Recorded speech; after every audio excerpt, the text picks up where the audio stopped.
اعوذ باللہ من الشیطان الرجیم بسم اللہ الرحمن الرحیم قال رسول اللہ صلی اللہ علیہ وآلہ وسلم فاطمۃ بضعۃ منی۔ محترم ناظرین، پاک پیغمبر صلی اللہ علیہ وآلہ وسلم کا ارشاد گرامی میں نے آپ کی خدمت میں پیش کیا ہے کہ حضور فرما رہے ہیں کہ فاطمہ میرا حصہ ہے۔ یہ نہیں کہا کہ میرے جگر کا ٹکڑا ہے، یہ نہیں کہا کہ میرے اعضاء کا ایک دوسرا جز ہے، بلکہ فرمایا ہے میرا حصہ ہے۔ اگر میں محمد نبی ہوں، رسول ہوں، تو میری رسالت کا حصہ بھی ہے فاطمہ الزہرا۔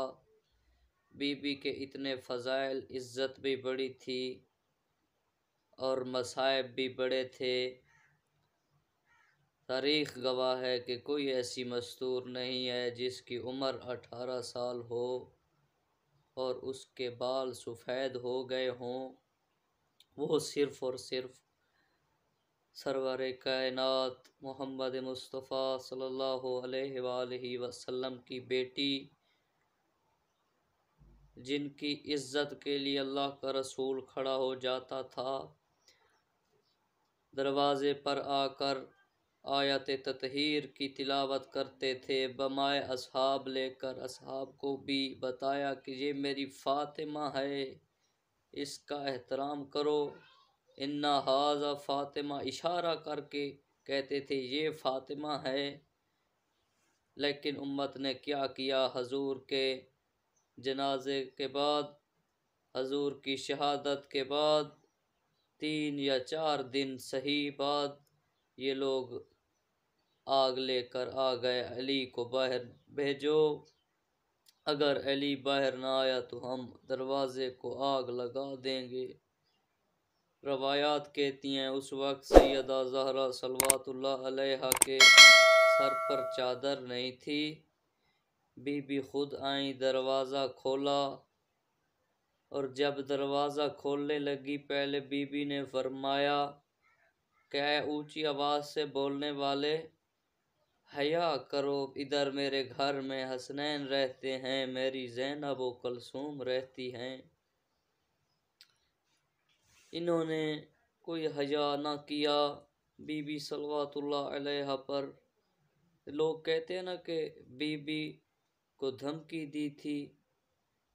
قبلہ فرماتے ہیں نجفی صاحب کہ جس کو دھمکی دے رہے تھے کیا وہ کوئی عام مستور تھی؟ وہ یہ بلند عظمت خاتون تھیں جس کی عظمت کے لیے اللہ کا رسول اور ملک الموت رک جاتے تھے۔ انہوں نے دھمکی نہیں دی بلکہ دروازے کو آگ لگا دی۔ آگے سے جلتا ہوا دروازہ، پیچھے پتھروں کی دیوار، درمیان میں محمد مصطفیٰ کی بیٹی۔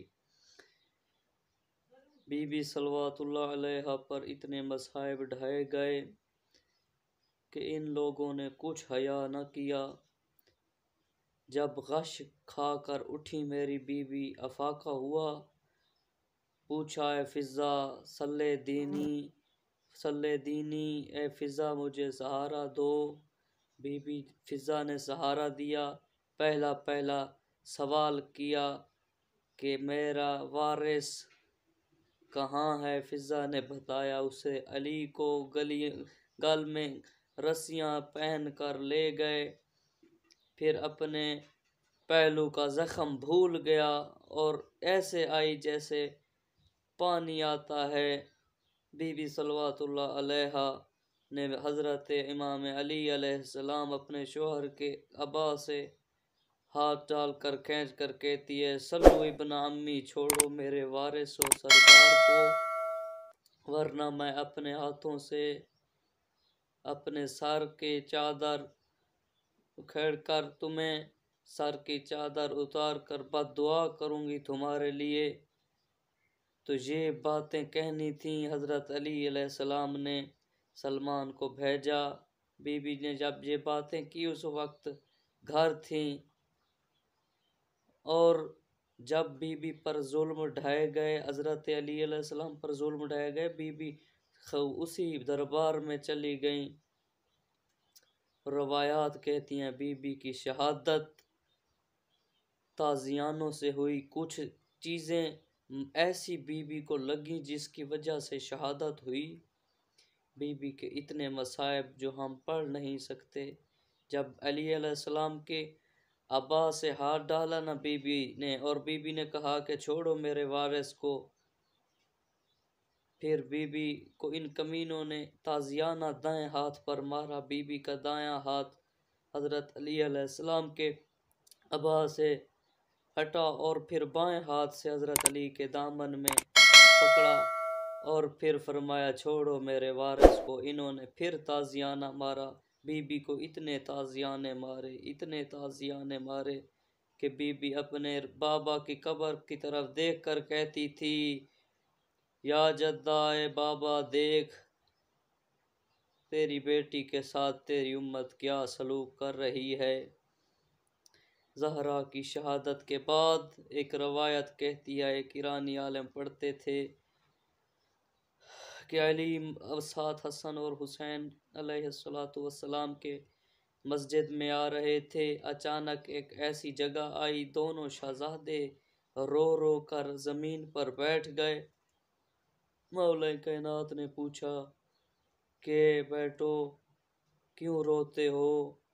امام حسن نے فرمایا بابا یہ وہی جگہ ہے جس جگہ پر کن فضلین کے تازیانے لگے تھے۔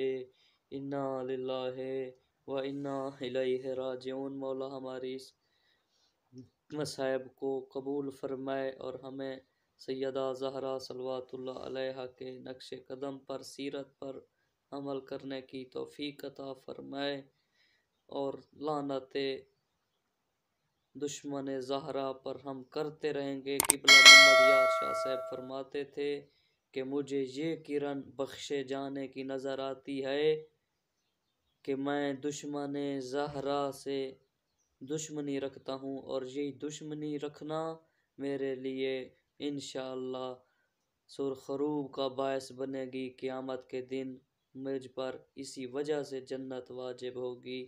انا للہ و انا الیہ راجعون۔